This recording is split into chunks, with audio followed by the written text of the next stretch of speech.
Okay, great. Thanks very much. Thanks very much, Declan. And good morning, everybody.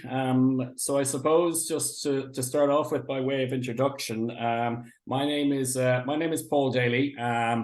I've taken a bit of a segue in the last kind of 6 years or so. So I no longer work in either credit or collections. I work in another part of the business these days. But prior to that, I did work for 14 years, both in collections and in credit. I did a couple of years in credit, primarily in collections. I did pretty much every line of business that we had in the company. And I suppose most importantly, from the point of view of talking about international business, I managed every region as well at one point or another.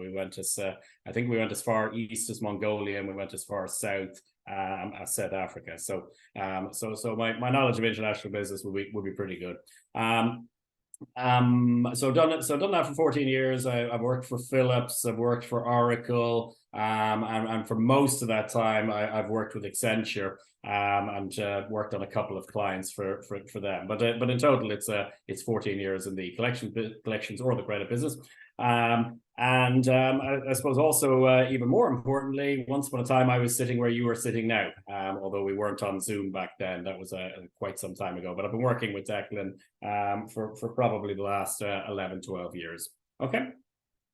So what we're going to do so that's just by way of introduction. What we're going to do this morning is we will do a quick whistle-stop tour through the 4 modules of international business. We're not going to get through to any real detail. I'll just give you an overview and a flavor of what it is we're going to cover off in the next 4 modules. Okay. Jumping right into it. On module 1, what we're going to cover off. Module 1 is probably the most detailed of the 4 modules, in that it covers I suppose the widest scope of the course. It gets a little bit more specific in modules 2, 3, and 4. So in module 1, what we're going to do is we're going to give you an introduction to what international business is. So I suppose if you were to stop a couple of people on the street and you say, well, what do you think international business or international credit management is?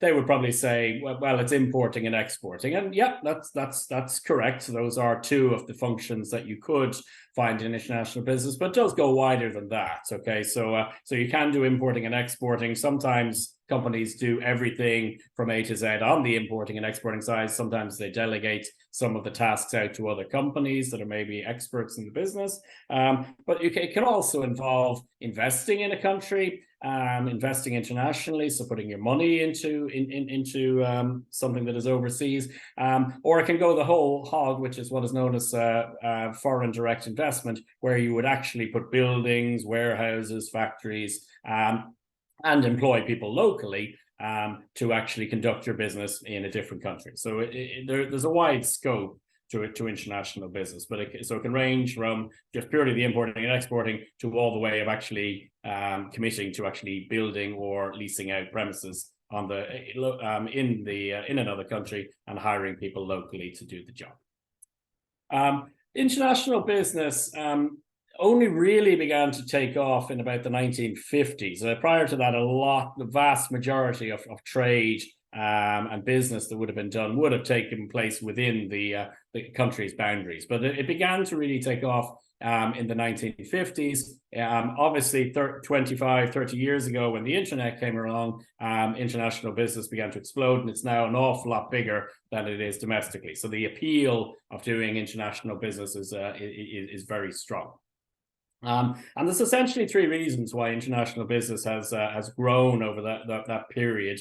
One is the fact that that there has been a rise in middle class households. If you take countries such as maybe India and China, once upon a time they would have been a little bit more kind of, I suppose, agricultural, but companies have invested an awful lot of money into those countries over the last kind of couple of decades. As a result, they have hired an awful lot of people, incomes have risen, the middle class has grown, and as a result there's a lot more disposable income. So there's a lot of money to be made and those are big countries. So there's a lot of money to be made by going into those countries. So that's one reason for doing it.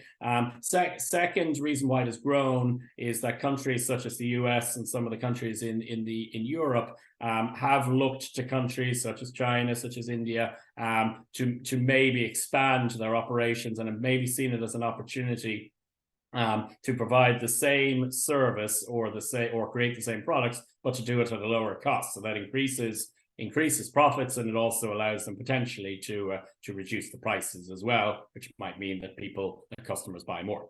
And there's also been obviously an awful lot of advances in technology over the last 70 years, and a lot of breaking down of trade barriers. Things like the European Union have come along. So the opportunity for international trade is significantly higher now than it would have been 70, 80 years ago. Okay. In addition to, a lot of the business that is done internationally does involve products. So I suppose immediately, if you were to think about it without giving it an awful lot of thought, you might immediately think of products. You might think of products being made in locations and then crossing borders and ultimately being sold to customers. But obviously services is a big part of it as well, particularly in Ireland. Ireland has a very, very big industry in financial services. We provide financial services all over the world, which would be where the actual offices would be based in Ireland. And we also do an awful lot of IT support. Okay, so there's an awful lot of IT services, not just for Ireland, but all over the world. But the actual work is, and the actual employees are based here, and the actual work is done here as well.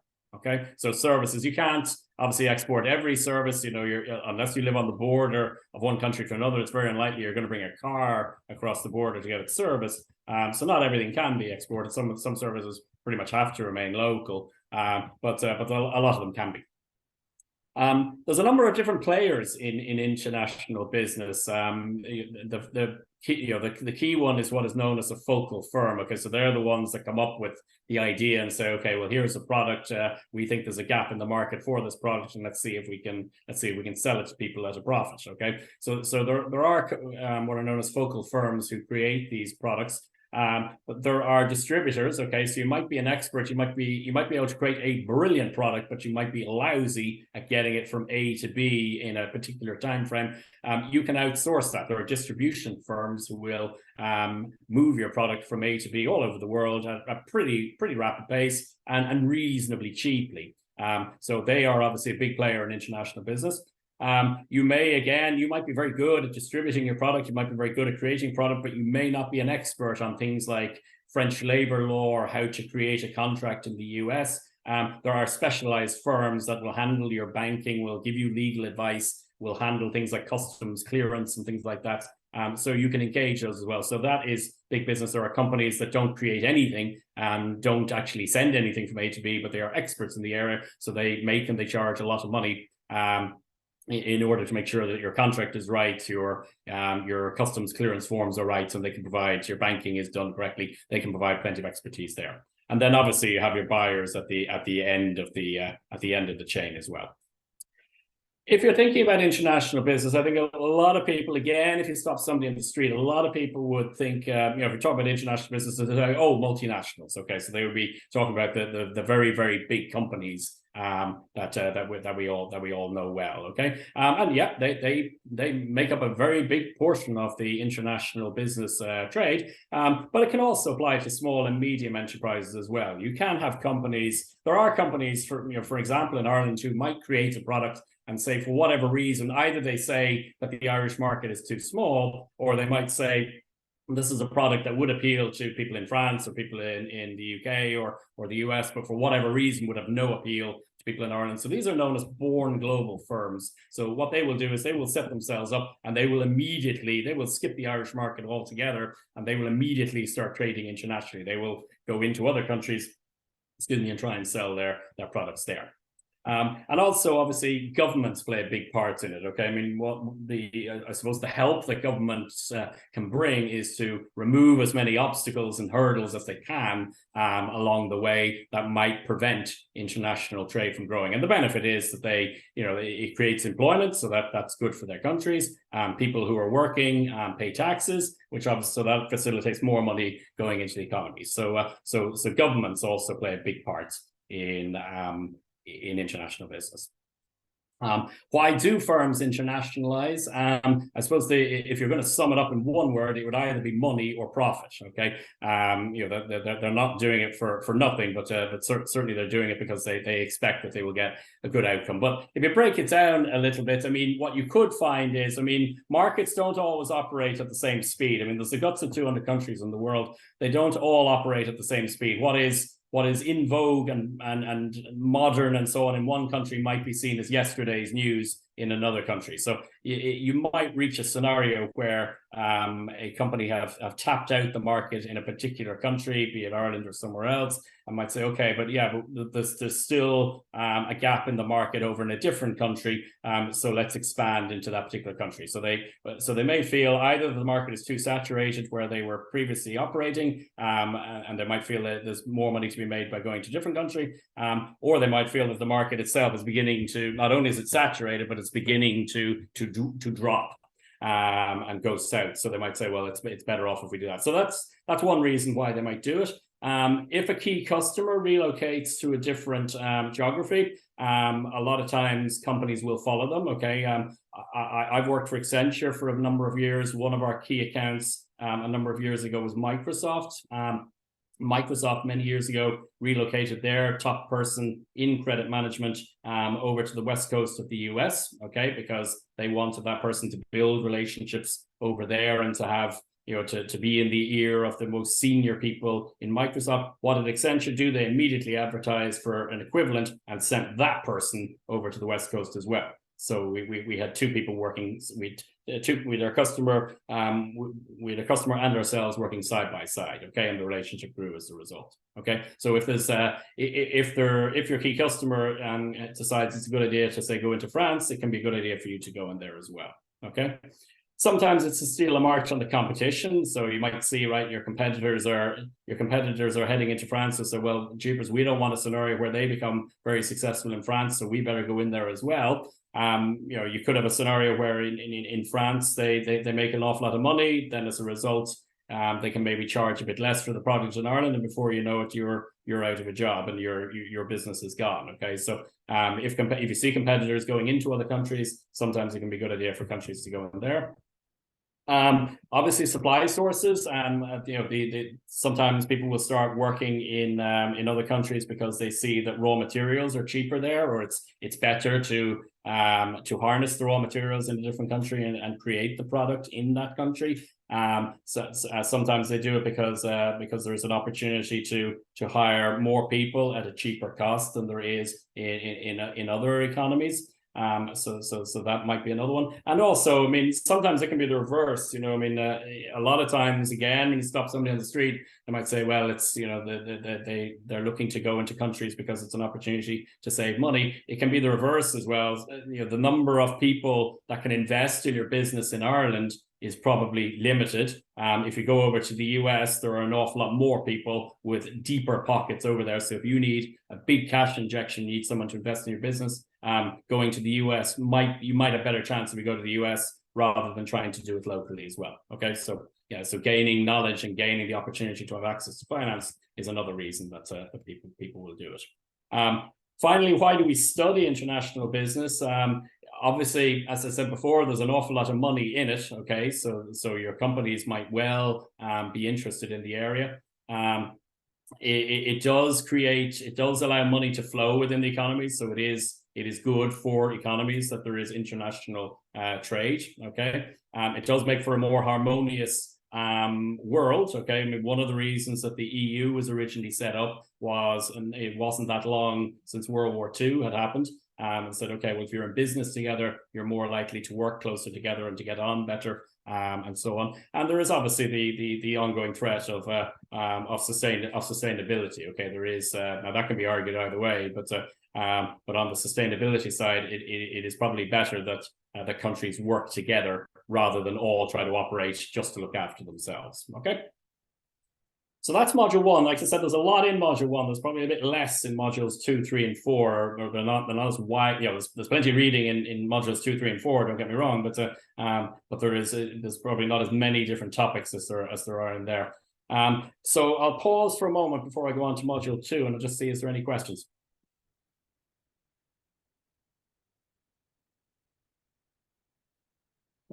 No. Okay, very good. Okay.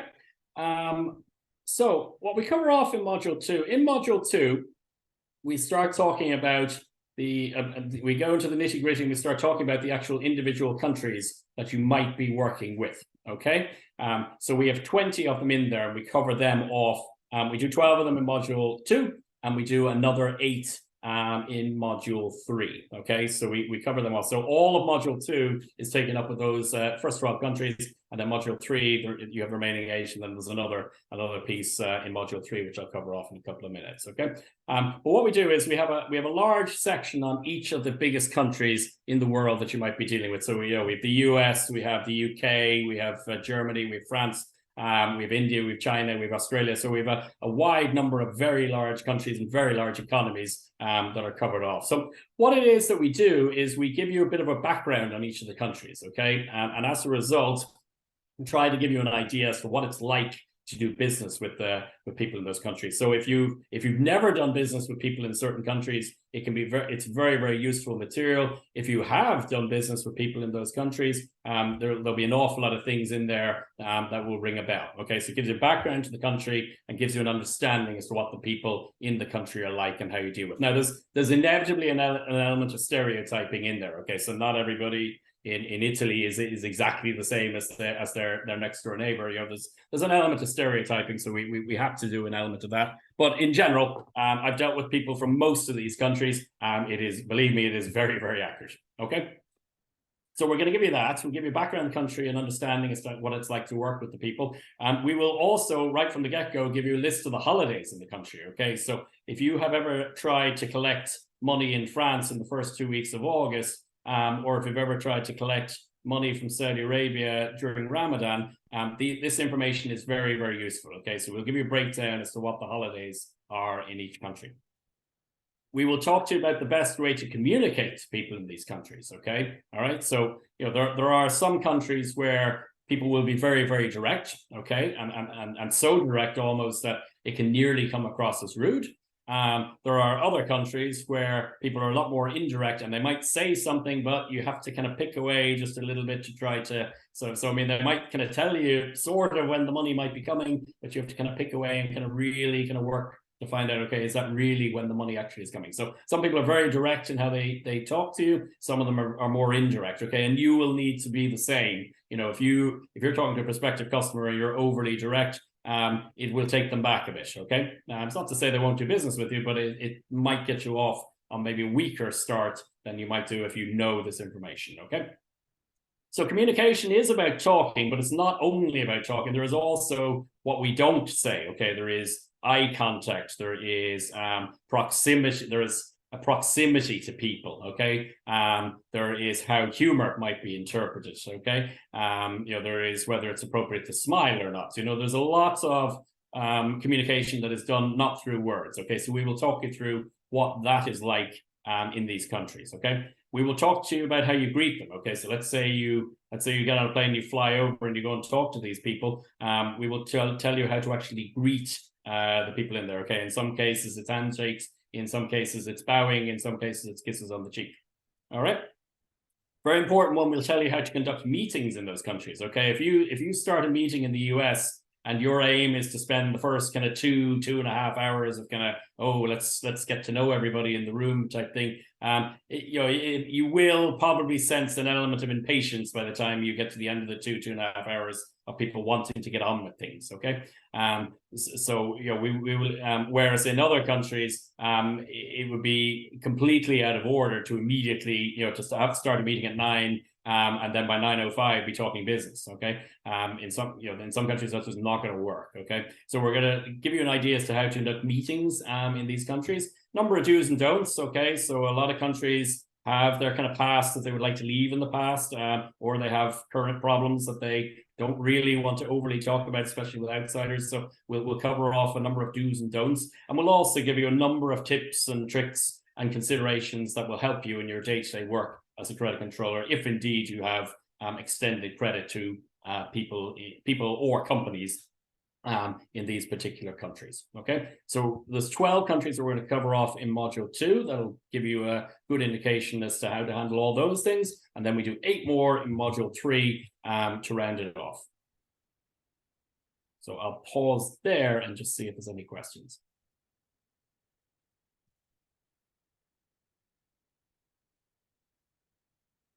No, we're good. Okay, super. Okay, so that summary takes us to kind of towards into the second half of module 3. But there is an additional thing that we cover off in the second half of module 3.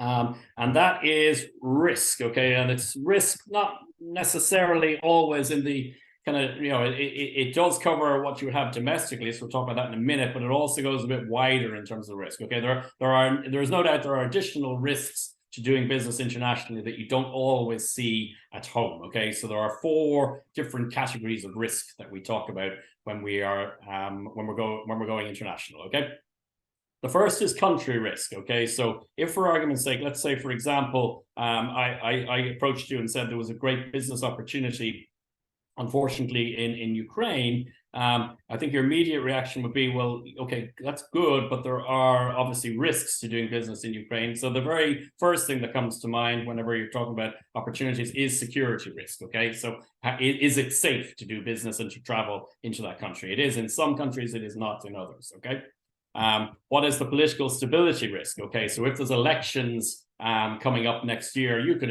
spend a year investing in getting yourself set up in the country, then a new political party comes in, or in the case of some countries it might even be a political party, and then changes it all, says no, we don't want money leaving the country, we want it all to stay in the country.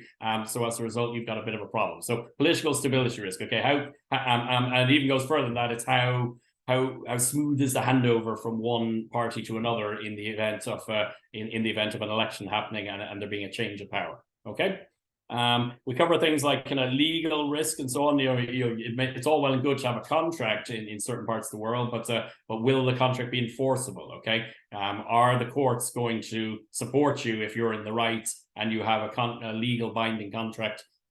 You need to assess that level of risk, and the key thing is you need to keep building this into your costs. Okay, all of this might be worth doing. In most countries in the world, there is probably a price at which it is worth doing business, but you just need to ask yourself, okay, what is that price? You need to build it all into that price, and can I still make a good profit by doing it? Okay, so legal risk is another.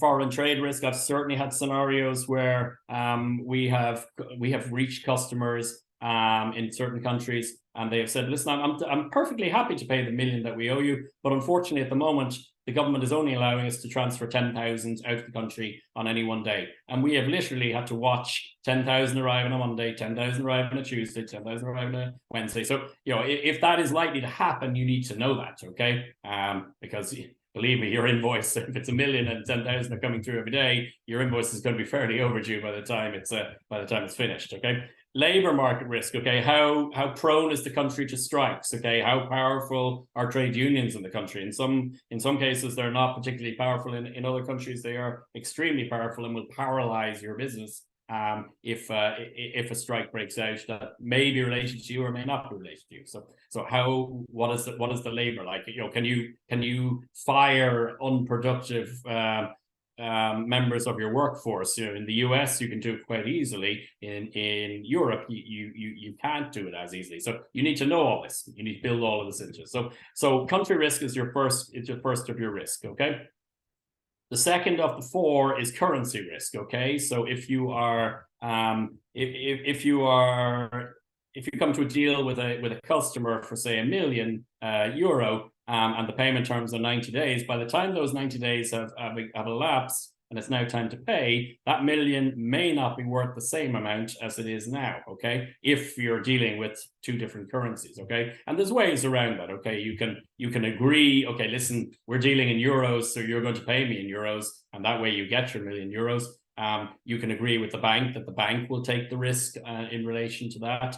If you're a big company, you can have a number of different bank accounts, so you don't necessarily need to move If you get paid a certain amount in euro, you don't necessarily need to transfer it into dollars until it's an opportune time to do so. You can just let it sit in your euro bank account potentially for an amount of time. If you're a big company, you can do that. So, or you can agree, okay, well, for the purposes of this contract, it can be no more than one line in the contract, but for the purposes of this contract, $1 is worth €1.10 or something like that. Okay. So there are a number of different ways to handle currency risk, but you need to keep them in mind. Okay. Commercial risk is the third one. That's the same risk that you have locally. Okay, you might have you priced something correctly? Have you put the right manager in charge?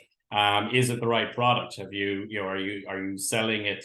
Are you trying to sell something that people just don't want? Okay, so you need to ask all those questions abroad as well as you do here. But again, getting back to the labor law thing, it may not be as straightforward to dismiss a manager in another country as it is here, or it may be more straight. In the case of the US, it could possibly be more straightforward. But you also have to keep in mind the US have a lot of lawyers. So while it might be fine to fire the manager that you don't want anymore, you need to be prepared that you may have to handle a lawsuit. So commercial risks exist at home. The wrong price, the wrong product, the wrong people, they're all possible at home, but you also have that opportunity. You also have the possibility abroad, and you need to ask yourself the question: okay, is it have I factored that in? And then the last of the four risks is cross-cultural risk. And the most simple thing I can say to you in relation to, well, how do you handle cross-cultural risk is you start by reading modules 2 and most of module 3, okay? Because that will give you a very good understanding of what it's like to do business in America, Canada, Mexico, Indonesia, Japan, China, and various other countries, okay? So that would be the first thing that you do. I mean, what you actually can do to manage cross-cultural differences is sometimes you just accept them and you say, okay, yeah, that's the way it's going to be in that country, so we are going to do exactly as the Chinese do. Sometimes you can adapt it, okay, so you can build in an element of, the biggest challenge that you probably find globally is that some countries, and the most obvious is the US. The US is very focused on the individual, okay? There's communities and there's churches and there's there is still an element of community, certainly in certain parts of it, but you do look after number one. That's the first person you're looking after if you're based in the US. As you go further east, the countries will become a lot more communal and they'll be more focused on, okay, well, what's in it for the community? What's in it for all of us, rather than just what's in it for me? Okay, so those are things you may want to adapt. So you might say, okay, well, there's ways that we can, if you give a certain amount of the profits back to the community, you may then satisfy that particular wish that they would have in that country. And then there's other countries like Singapore who have just kind of looked at the world and kind of said, okay, let's take a bit of the Eastern values, let's take some of the Western values, and let's make a success in the country. A very, very successful model in Singapore of combining the Western way of working and the Eastern way of working. Okay. So that brings us to the 3/4 mark. Doing pretty well on time. We're at 11 o'clock, although mind you, I'm conscious we covered a lot in that. Any questions on modules 1, 2, or 3 before I get to module 4?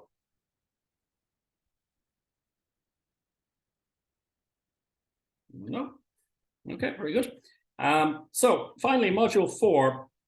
What we're going to cover off in module 4, we cover off a number of different topics in module 4. The first one is contact strategies. Okay, so you've decided you're going to start, the market maybe in Ireland is too small for your ambitions, and you've decided, right, you're going to expand into all of Europe. One of the things you need to think about from a credit management and collection point of view is your contact strategy. Okay, where are you going to put your collectors? Okay. Are you going to base them all here, okay, and just have a scenario where, okay, we're going to get people who speak French and so on, but we're going to base them all in Ireland? That's one option. Are you going to base them all in the country that you want, that you have your customers in? Okay, if you're going into France and Germany and Italy, are you going to have one or more collectors in France, in Germany, in Italy, who can go and visit the customers and work with the customers and so on? Are you going to outsource it?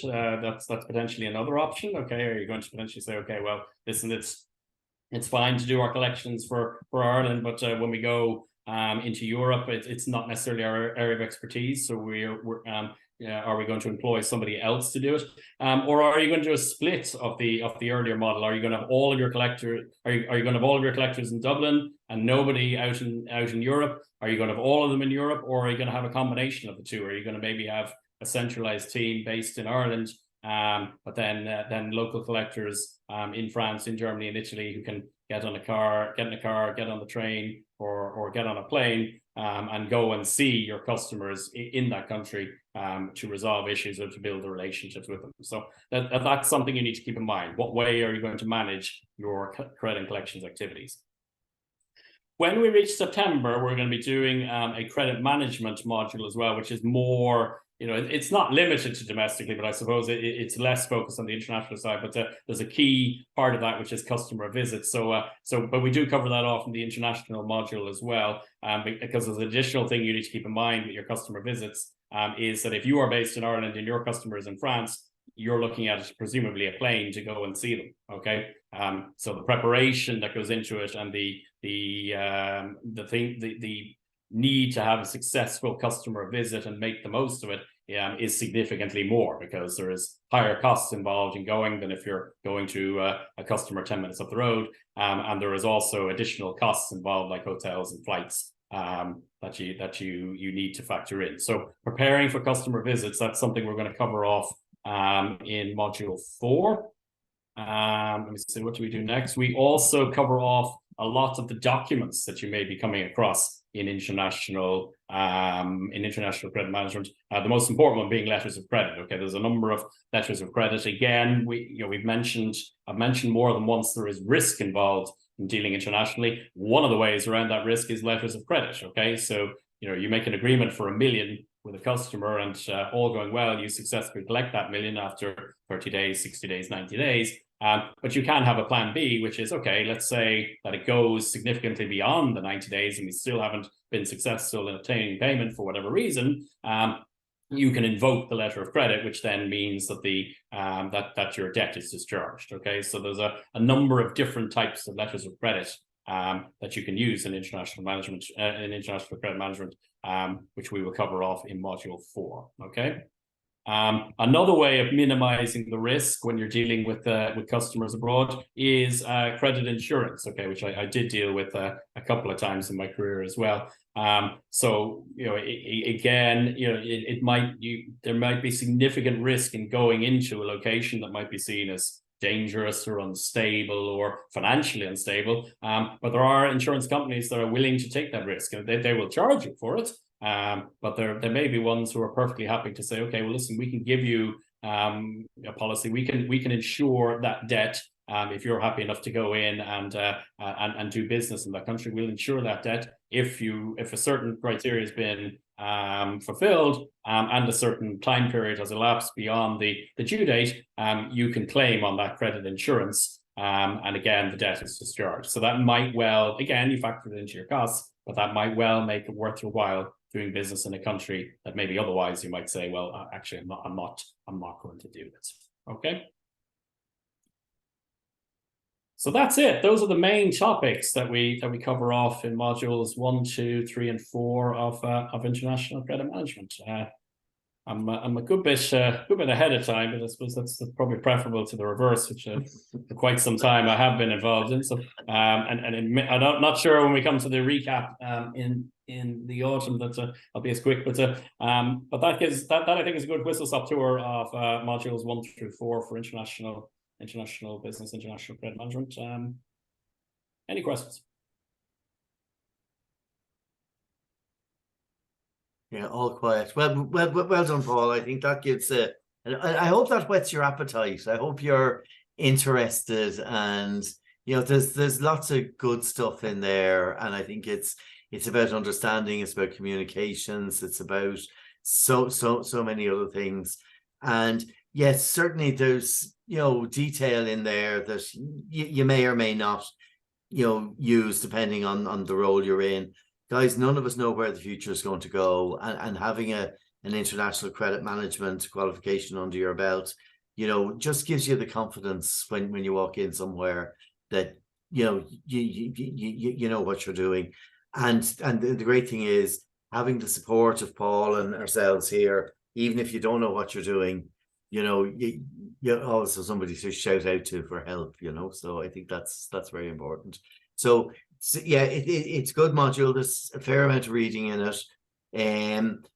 Again, bear in mind when you do get all the notes that it is at the end an open book exam, so you don't have to learn every line of it. That's not what this is about. It's not a memory test as some exams, and that's a fear that some people have. It's about knowledge, it's about understanding, and hopefully giving you the opportunity to apply that knowledge in the real world. That's really what it's all about. So if we are done, and now we're 7 minutes past 11, I will stop this recording now.